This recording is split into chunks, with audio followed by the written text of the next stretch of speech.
masina khogi lambi chatuk chasinda awaba mayok nariba khogi miyam da hena awaba mayok nare haidana wafum mama su pali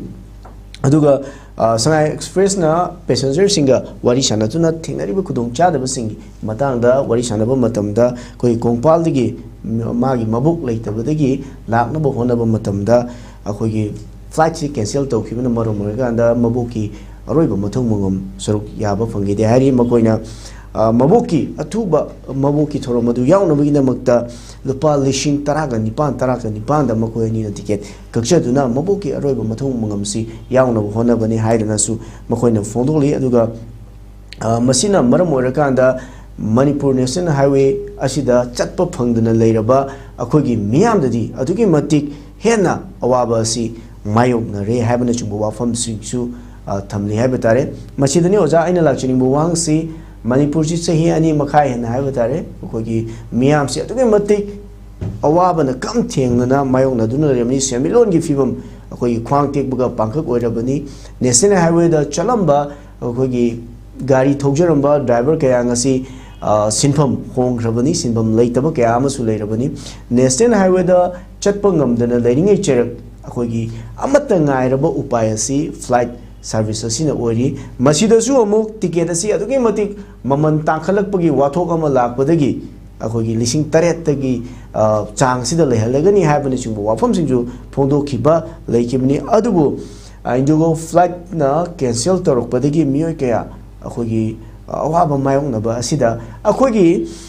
miyam si karamba fibam da leiribage haibagi masak amadi takpangam khoi uba phangakpagi fibam aduni usik leiribasi National Highway chatpa yadre aduga flight chakadabasu flight ki mapujingna khogi cancel tawragadi akhoi upay leitre akhoi atop option leite haibadugi fibam adugi asengba masak tuni haiba tare leiri sosa kamaine yengba akhoi si karamba fibam da akhoi chathok jasinje yanaba honagadorige upay leitaba sida dum leigadori bra kamaine yengosa akhoi masigi wafam se ai samak ngarang nahan minini huni mawang de koi thengraga lab wafam amani imfa Guwahati Imphal parako flight koina second Northeast Para Sports Meet 2025 da koi ta sena matiam dang thamjauge koi player tariat aduga koi official manga na saruk yarui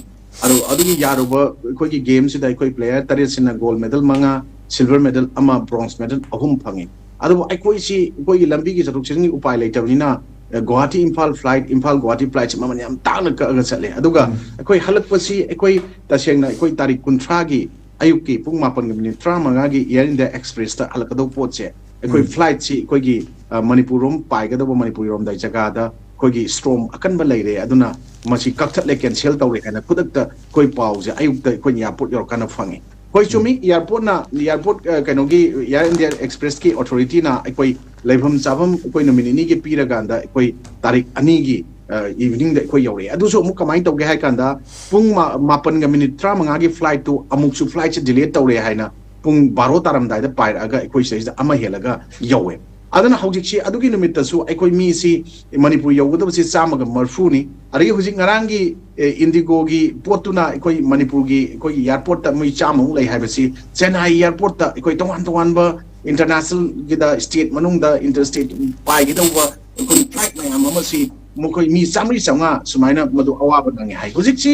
koi gi kanona aviation na ta sengna koi gi kano si private companies sing si intisana masi check to widaba mokoi tong ba tawba yaba mong da paisa lobo khangde ama khangde tawai mong da urak pasi am nongai tabang ko pawe koi masi ke si autonomous body amon oiba taraga su central gi koi central government da mokoi si autonomous body orga su mokoi gi price lepa mokoi gi baragi henga penga taba pot se loin tawba yaba ngakta ne abse mokoi gi rules da ekta yaur le ba pot ma implement taw da le bisi kari gi no hai pot sine ngasi koi na tai tongan ba koi gi Manipur gi koi maming de hajar ro chana ba ken ama khakna magi legal farm ama torokanda hujik sigi price henga pe matang si kanna hujik chi PI lama case ama file tawge bugi mama keno ama khak tai tawna bu tawrom magan khali na hani koi mamang ta ki bani koi chan chat chingai da adu hujik koi ta sengna koi gi